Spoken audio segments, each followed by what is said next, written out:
कि उनको हम लोग कंपैरिजन करते हैं बाकी सारे चीज उसके साथ, एंड बाकी सारे एलिमेंट के साथ कंपैरिजन करते हैं। अगर कोई आपको ऐसा फर्स्ट एलिमेंट से छोटा नंबर मिले, मिनिमम नंबर मिले, तो हम लोग जस्ट उसको क्या करते हैं, स्वैप करते हैं। तो हमारा यहाँ पे अगर 1 के लिए हम लोग कंसीडर कर रहे हैं, देन क्या होगा, 1 2 के साथ कंपेयर होगा, 3 के साथ कंपेयर होगा, 4 के साथ कंपेयर होगा, 5 के साथ कंपेयर होगा, लेकिन एक भी बार हमारा स्वैपिंग नहीं होगा। तो अगर हम लोग फर्स्ट एलिमेंट की बात करें, तो यहाँ पे हमारा कंपेयर होगा। अगर हमारे पास एन एलिमेंट है तो n माइनस 1 बार होगा comparison. Okay, let me consider is a comparison, comparison and swap. Okay, तो यहाँ पे मैं कह सकता हूँ कि अगर मेरे पास ऑलरेडी सॉर्टेड एलिमेंट है, एन एलिमेंट है, तो टोटल n माइनस 1 बार स्वैप सॉरी कंपेरिजन होगा, मैं बोल सकता हूँ यहाँ पे। यस और no? Yes, right. And swap कितनी बार होगा? 0 टाइम्स। स्वैप होगा हमारा 0 टाइम, बिकॉज कोई स्वैप करने की जरूरत ही नहीं है। उसके बाद ऑलरेडी सॉर्टेड में हमारा 1 आ जाएगा। ओके, उसके बाद हम लोगों को कंसीडर करना है ये 2 के लिए। ओके, तो अब कितनी बार कंपैरिजन होगा? 2 को आप कंपैरिजन किससे करोगे? Whether it will be compare with the left hand side वाला एरे के साथ होगा या राइट हैंड साइड का एरे के साथ होगा? Left hand side. Are you sure? Right right. 3 right, 4 5 के साथ होगा। 3 4 एंड 5 बाकी के साथ होगा, मतलब राइट हैंड साइड वाले जितने भी है उसके साथ हमारा कंपैरिजन होगा। Okay, so what we are doing, how many comparison अब होगा? अगर हमारे पास सेकंड एलिमेंट के लिए हम लोग कंपैरिजन कर रहे हैं, एंड राइट हैंड साइड हमारे पास, मतलब टोटल एरे में हम लोगों के पास n एलिमेंट है, तो अब कितनी बार कंपैरिजन होगा? यहाँ पे मैं लिख सकता हूँ n-2। यस और नो? n-2 कंपैरिजन होगा, right? Yes sir. And swapping 0 बार होगा, बिकॉज 2 है तो वो ऑलरेडी मिनिमम है as compare to right hand side array. तो सिमिलरली n-3, फिर 0, फिर n-4, स्वैपिंग अगेन 0। तो ऐसे ऐसे करके लास्ट कितना आएगा यहाँ पे? अगर डिक्रीजिंग है तो यहाँ पे लास्ट में कितना आएगा? n-1, n-2, n-3। फिर हम लोग किसके साथ 4 का कंपैरिजन करेंगे? 5 के साथ, राइट? तो यहाँ पे आ जाएगा, जैसे ही हमारा, अगर आप लोगों को अल्गोरिदम याद है, जैसे ही 4 हमारा, मतलब आई की जो आउटर लूप है वो जैसे ही हमारी n-1 होती है, तो जे हमारा घूमेगा ही नहीं, राइट? इनर जो लूप है वो घूमेगी ही नहीं। Let me copy this.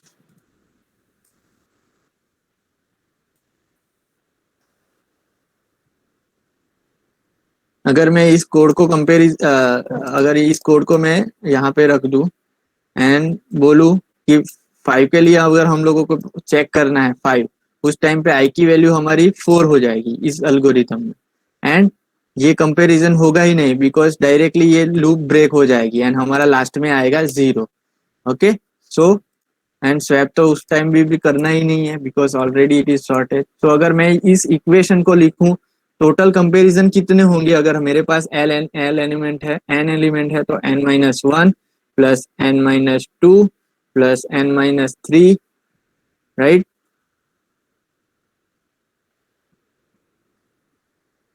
Up to कहाँ तक जाएगा ये लास्ट? आप ऊपर टेबल में देख सकते हो कहाँ तक जाएगा, up to 1 plus 0। Okay, 1 plus 0। तो ये एक सीरीज बन गई है, n-1 plus n-2 plus n-3 plus up to 1। तो इसको मैं क्या लिख सकता हूँ? समेशन के फॉर्म में अगर मेरे को लिखना है तो क्या लिखूंगा मैं?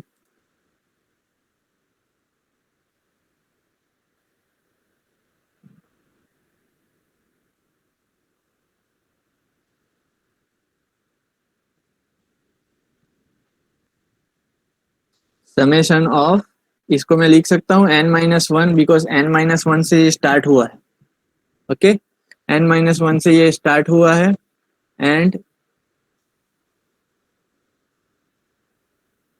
अगर आपको पता है समेशन ऑफ n-1 की वैल्यू क्या आएगी, अगर समेशन ऑफ n है तो उस समेशन ऑफ n है अगर मेरा, तो उसका इक्वेशन अगर आपको पता है तो n into n plus one divide by two आएगा। लेकिन हमारे पास कोलैबोरेटिवली यानी कि नॉट n बट n-1 है। अगर हम लोग समेशन n में n-1 पुट करेंगे तो हमारा इक्वेशन जो बनेगा that will be n into n-1 divide by two आएगा।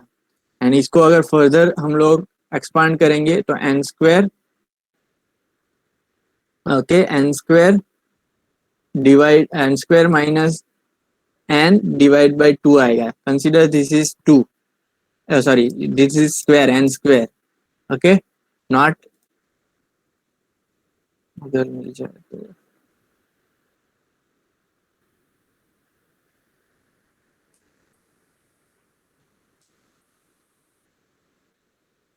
this is n square, okay, so n square minus n divide by two आएगा। अगर उसको मेरे को ऑर्डर ऑफ में लिखना हो तो उसका अपर बाउंड क्या होगा, ऑर्डर में लिखना हो तो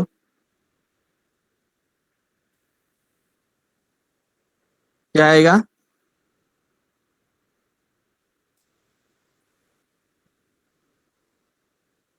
ऑर्डर ऑफ n स्क्वायर आएगा बिकॉज हम लोग क्या करते हैं, जो भी बड़ी वैल्यू है वो हम लोग सिलेक्ट करते हैं, राइट।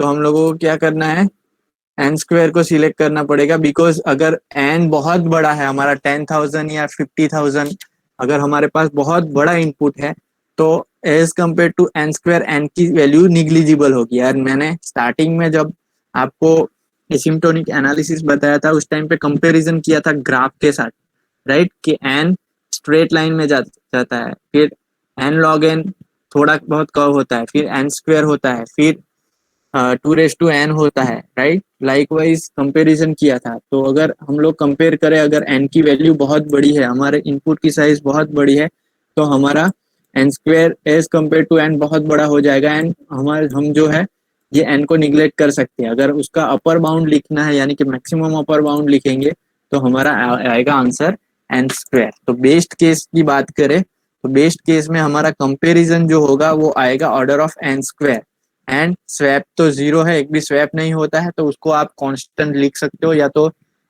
जीरो स्वैप ऐसा लिख सकते हो। ओके, तो बेस्ट केस की बात करें सिलेक्शन सॉर्ट में तो उसका सिलेक्शन सॉर्ट में बेस्ट केस में कंपैरिजन जो आएगा वो आएगा ऑर्डर ऑफ n। अब सेम थिंग हम लोगों को कंपेयर करना है फॉर द वर्स्ट केस के लिए। तो कोई बता सकता है यहाँ पे कि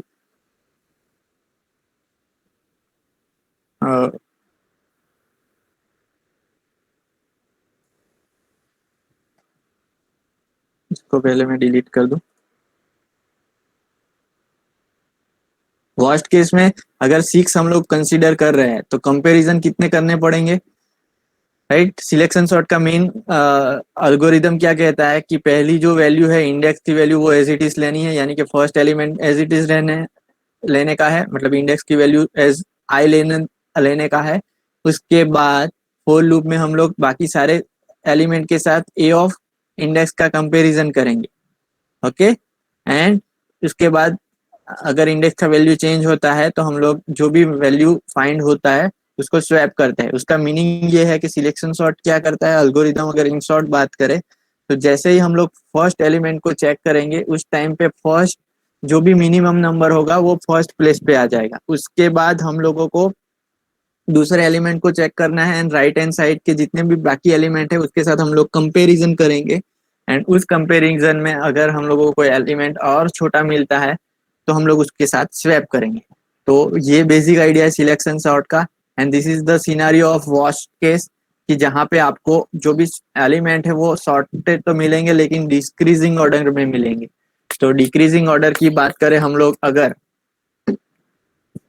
तो what will be the first step, मतलब फर्स्ट स्टेप में कितना कंपैरिजन होगा, कोई बता सकता है?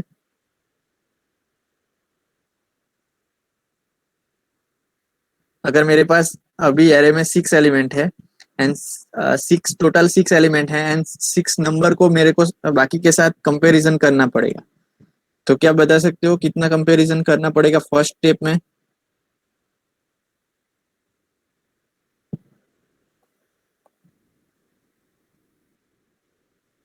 Yes, anyone?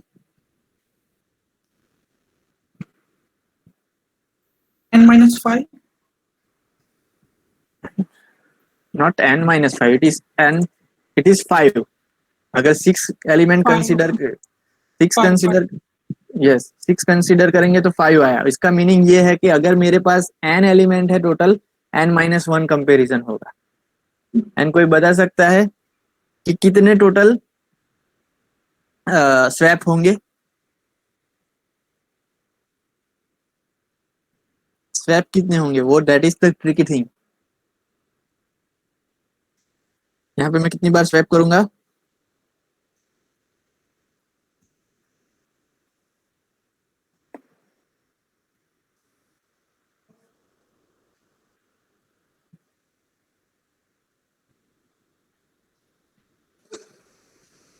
स्वैपिंग कितनी बार होगा? 5 टाइम्स। सी, अगर आपको अल्गोरिदम ठीक से देखा हो अगर आपने, तो यहाँ पे सिर्फ एक बार ही स्वैप होता है।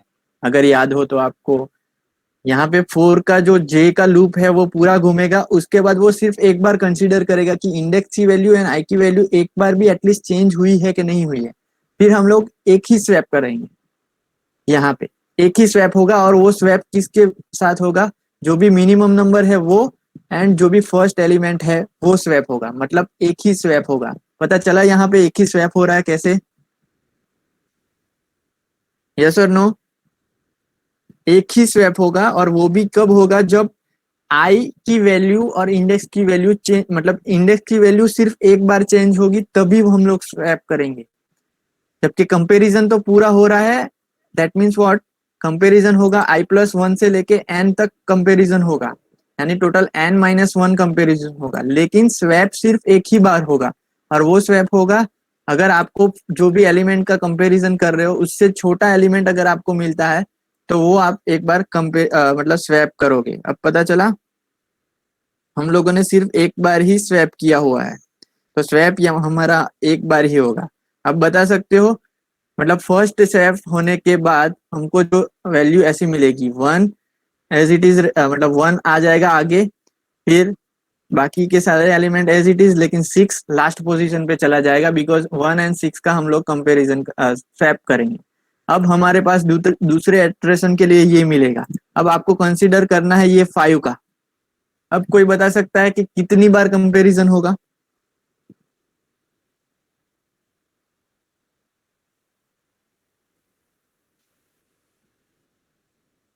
n-2. यस, अब हमारा होगा n-2 बार। क्यों? क्योंकि 5 का कंपैरिजन होगा 4 से, 3 से, और उसके बाद आपको मिलेगा 2। तो इंडेक्स की वैल्यू अब चेंज होगी, लेकिन 5 एंड 6 का अगेन कंपैरिजन करोगे तो 5, सॉरी 6 ऑलरेडी उसकी पोजीशन पे है, सो यहाँ पे 3 कंपैरिजन होगा, एंड हमारा जो वैल्यू आएगा मतलब कंपैरिजन होगा वो n-2। एंड स्वैपिंग कितनी बार होगा?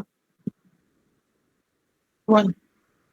ओनली 1, दैट इज स्वैप कौन कौन सा होगा? अगर मैं यहाँ पे लिख दूं 1, 2 अब यहाँ पे आ जाएगा, 4 एंड 3 एज इट इज रहेगा, एंड यहाँ पे आ जाएगा हमारा 5 एंड 6 तो एज इट इज उसकी पोजीशन पे ही रहेगा। तो पता चला n-1, n-2, फिर n-3 आएगा। ओके, ऐसे करके लास्ट में कितने कंपैरिजन होंगे? 0. राइट, लास्ट में 0 आएंगे, तो यही इक्वेशन बनेगा। ओके, यही इक्वेशन बनेगा, and you can say that कि ये ऑर्डर ऑफ कितने का आएगा रॉस केस में?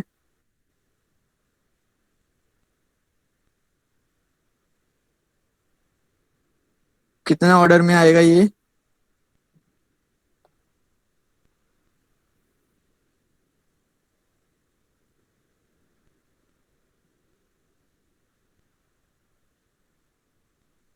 Order of n square, because जो इक्वेशन हम लोग इसमें रिट्राइव करेंगे वो यही आएंगे। एंड हर बार हमारा स्वैपिंग का अगर ऑर्डर निकालेंगे तो स्वैप तो एक ही बार होने वाला है अगर वर्स्ट केस की बात करें तो। अब कोई एवरेज केस के लिए बता सकता है?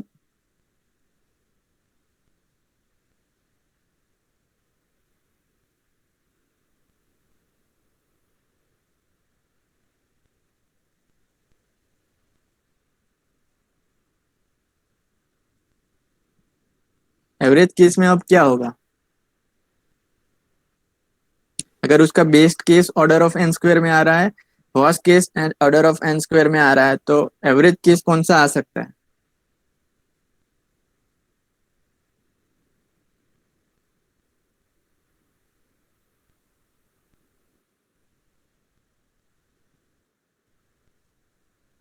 Yes, anyone?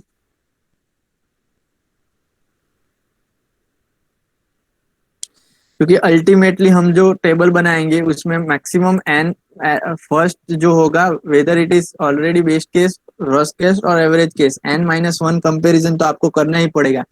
क्योंकि फर्स्ट एलिमेंट जो आप लोगे, चाहे वो वर्स्ट केस हो या बेस्ट केस हो, फर्स्ट एलिमेंट को आप पूरे का पूरा एरे के साथ कंपैरिजन करना ही करना है आपको, चाहे वो सारे एलिमेंट सेम क्यों ना हो। ये जो लूप है वो J equal to I plus one से लेके एन तक घूमेगी ही घूमेगी। ओके, सो एवरेज केस हो, बेस्ट केस हो या वर्स्ट केस हो, जो हमारा लूप है वो हर N plus N minus one बार पहली कंपैरिजन में, फिर एन माइनस टू बार, फिर एन माइनस थ्री बार, जो हम लोगों ने ये summation of n minus one जो इक्वेशन निकाला है वो हर बार एग्जीक्यूट होगा। And average, best and worst case के लिए ये होगा ही होगा, ऑर्डर ऑफ एन स्क्वायर ही आएगा। एंड स्वैप, अगर यहाँ पे स्वैप जीरो आता है लेकिन यहाँ पे स्वैप एक बार स्वैप होगा, एंड हर बार अगर वर्स्ट केस में स्वैप हो रहा है तो उसको हम लोग यहाँ पे एक चीज बताना भूल गया कि हर बार वर्स्ट केस में one plus one plus one plus one, तो समेशन ऑफ वन क्या आता है? स्वैपिंग का यहाँ पे ऑर्डर आएगा for the worst case.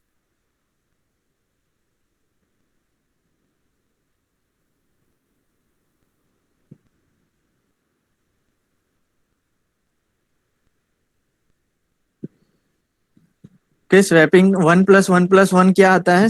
It is equal to n, right?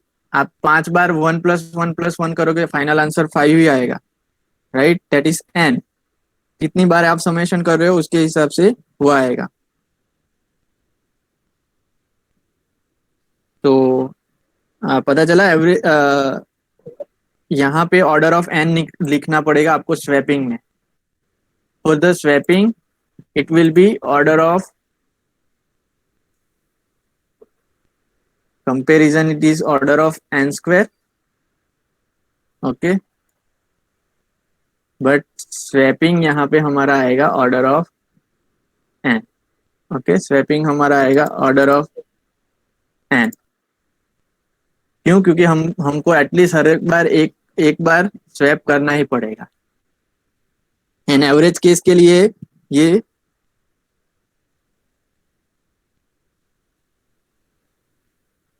Order of n square आएगा, एंड स्वैपिंग भी ऑर्डर ऑफ एन आएगा, क्योंकि हम लोग ऐसा एज्यूम करते हैं कि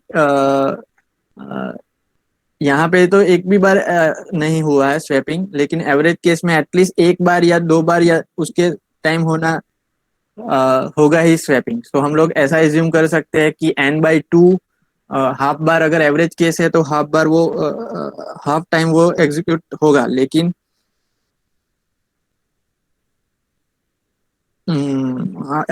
अगर हम लोग अपर बाउंड उसको एज्यूम करें तो वो ऑर्डर ऑफ एन आएगा। ओके,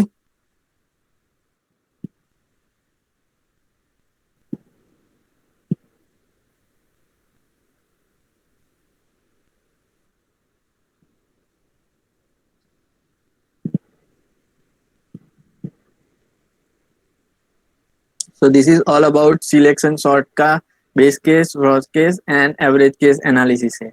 एक बार फिर से देख लीजिए कैसे क्या डिराइव किया हुआ है, तो उसके बाद आपको ज्यादा आइडिया आ जाएगी। ओके, तो time case analysis of selection sort, base case, worst case, average case हम लोगों ने देख लिया। आपको पता है stable, this algorithm is stable, उसका मीनिंग क्या है पता है आपको? स्टेबल आप लोगों ने शायद मर्ज सॉर्ट और उसमें सीखा होगा।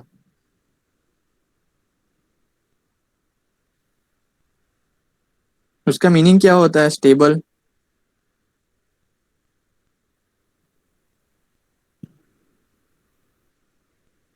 स्टेबल का मीनिंग किसी को पता है?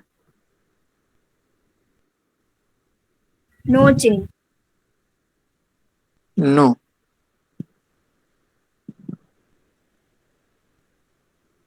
Having a same number 2-3 times.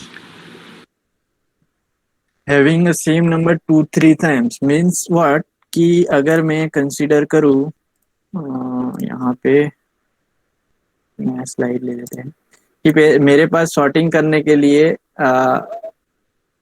ये है 5 1 2, अगेन 5 है एंड 4 है।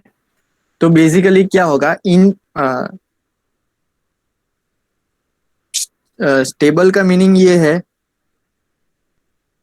कि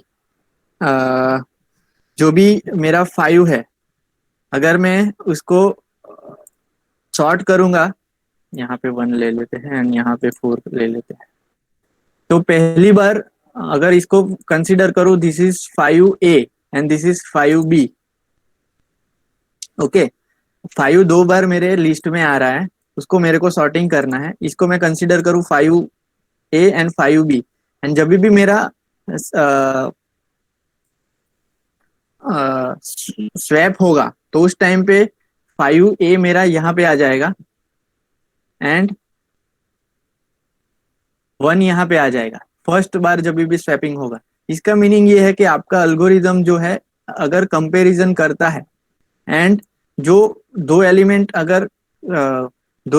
अगर आपके सॉरी अगर आपकी लिस्ट में एक ऐसा एलिमेंट है जो एक से ज्यादा बार आ रहा है आपकी लिस्ट में, लेकिन जैसे ही वो शॉर्ट होता है उसकी जो ओरिजिनल पोजीशन है वो चेंज हो रही है, that means it is instable, कि जो 5A पहले आना चाहिए एज कम्पेयर टू 5B, लेकिन वो 5A आपके 5B के पीछे जा रहा है, so that is called as instability. Stable means what, अगर आपका 5A यहाँ पे था तो चाहे यहाँ पे A आता एंड उसके बाद B आता, तो उसको हम लोग स्टेबल बोल सकते थे कि अगर आफ्टर ऑल सॉर्टिंग अगर मैं इसको कंसीडर करूँ तो ऑल सॉर्टिंग में ये होगा। अगर ये केस आता तो हम लोग बोल सकते थे कि दिस इज अ स्टेबल, लेकिन हमारा क्या हो रहा है एक्चुअल स्वैपिंग होने के बाद 5A जो पहले आना चाहिए वो लास्ट में जा रहा है ड्यू टू दिस। अगर आप इंसर्शन सॉर्ट का जो एल्गोरिदम है उसमें चेक करोगे तो ऑलवेज 5A जो है वो आगे आता है एज कम्पेयर टू 5B। आप एल्गोरिदम उसको रन करके देख लें। ओके, तो इंसर्शन सॉर्ट जो है वो स्टेबल है, जबकि ये सिलेक्शन सॉर्ट इनस्टेबल है, क्योंकि इसमें पॉसिबिलिटी है जो पहले सेम नंबर जो है वो पहले आ रहा है, वो आपके एट द एंड जो सॉर्टिंग होके आ रहा है उसमें वो एलिमेंट लास्ट में जा सकता है। पता चला सबको? Same order and same value before and after sorting, that is the meaning. लेकिन ये इनस्टेबल है क्योंकि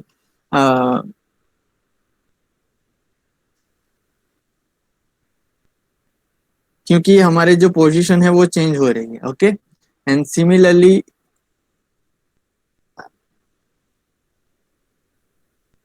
इन प्लेस होता है। ओके, इन प्लेस में ये मीनिंग है इन प्लेस का कि अगर आपके पास कोई भी सॉर्टिंग एल्गोरिदम है उसमें अगर आप सॉर्टिंग करने वाले हैं तो आपको कोई एक्स्ट्रा कोई भी एल्गोरिदम सॉरी एक्स्ट्रा कोई भी एरे की जरूरत नहीं है। ओके, ओके जैसे आप लोगों ने देखा होगा मर्ज सॉर्ट और क्विक सॉर्ट में आपको एक्स्ट्रा एरे लेना पड़ता है। यहाँ पे आपको कोई भी सॉर्टिंग करने के लिए कोई भी एक्स्ट्रा एरे लेने की जरूरत नहीं है। अगर आप लोगों ने डिवाइड एंड कॉन्कर में मर्ज सॉर्ट उसमें देखा होगा तो एक एक्स्ट्रा अल्गोरिदम आप सॉरी एक्स्ट्रा एरे आपको लेना पड़ता है, जबकि यहाँ पे हमारा जो ओरिजिनल एरे है उसमें ही हम लोग पोजीशन स्वैप करते हैं। हालांकि यहाँ पे कुछ ऐसे वेरिएबल हम लोग लेते हैं, लेकिन वो वेरिएबल सिर्फ स्वैप करने के लिए या तो कंपैरिजन करने के लिए ही लेते हैं। ओके एक्स्ट्रा कोई भी एरे लेने की जरूरत नहीं है। अगर आप लोगों ने मर्ज सॉर्ट देखा होगा, शायद मर्ज सॉर्ट या क्विक सॉर्ट, तो उसमें हम लोग अगर क्विक सॉर्ट की बात करें तो पाइवट लेके हम लोगों को एक्स्ट्रा एक्स्ट्रा एरे की जरूरत पड़ती है। अगर मेरे उसमें एल्गोरिदम है मर्ज सॉर्ट का,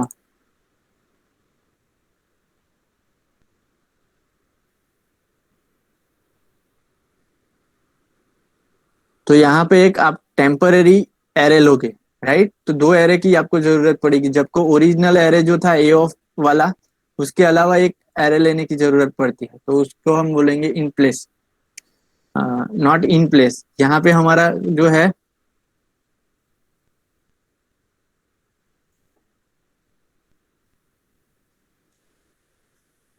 ओके यहाँ पे हमारा सिलेक्शन सॉर्ट में एक्स्ट्रा कोई भी एरे की जरूरत नहीं है।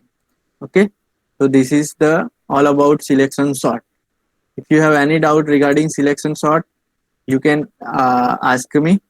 और जो वीडियो रेफरेंस के लिए जो एक यूट्यूब की लिंक है वो आपको मैं सेंड कर देता हूँ, आप वो एक बार देख लेना।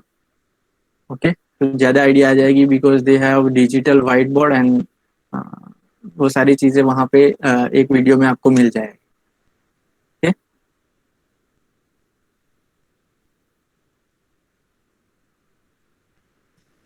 दूसरी चीज एक आपसे पूछनी थी कि क्या मैडम ने आपको, जैसे कि मैंने आपको एनालिसिस के लिए वेरियस टेक्निक हम लोगों ने देखी थी, राइट, कि जिसमें आता है मास्टर मेथड, मास्टर थियरम हम लोगों ने ऑलरेडी देख चुके हैं, एंड देन एसिम्प्टोटिक एनालिसिस हम लोगों ने ऑलरेडी देख चुके हैं। क्या सब्स्टिट्यूशन मेथड आप लोगों ने सीखी है? सब्स्टिट्यूशन मेथड, कि सब्स्टिट्यूशन मेथड से कैसे हम लोग ऑर्डर फाइंड आउट कर सकते हैं। सब्स्टिट्यूशन मेथड देखिए आप लोगों ने कि कैसे सब्स्टिट्यूशन मेथड से आप लोग रिट्राइव कर सकते हो। अगर नहीं करवाया है तो नेक्स्ट लेक्चर में आई विल आपको सिखा दूंगा कि कैसे वर्क करता है। अगर मेरे पास अभी पीपीटी में है यहाँ पे, तो बेसिकली सब्स्टिट्यूशन मेथड में क्या होता है कि आपको एक इक्वेशन दिया जाता है, कि आपको ये दिया होता है कि T of n is given T of n minus one plus n. अगर हम लोग टी ऑफ एन करेंगे तो T of n minus one plus n जितना उसमें टाइम एनालिसिस लगता है। ये मैथमेटिकली एक इक्वेशन दिया होता है, उसमें से आपको कंसीडर करना होता है कि ये जो इक्वेशन है उसका ऑर्डर क्या निकलेगा, weather it is an, weather it is an square, weather it is T of one, क्या निकलेगा, ऑर्डर ऑफ वन निकलेगा। ओके सब्स्टिट्यूशन मेथड करवाया है आपको।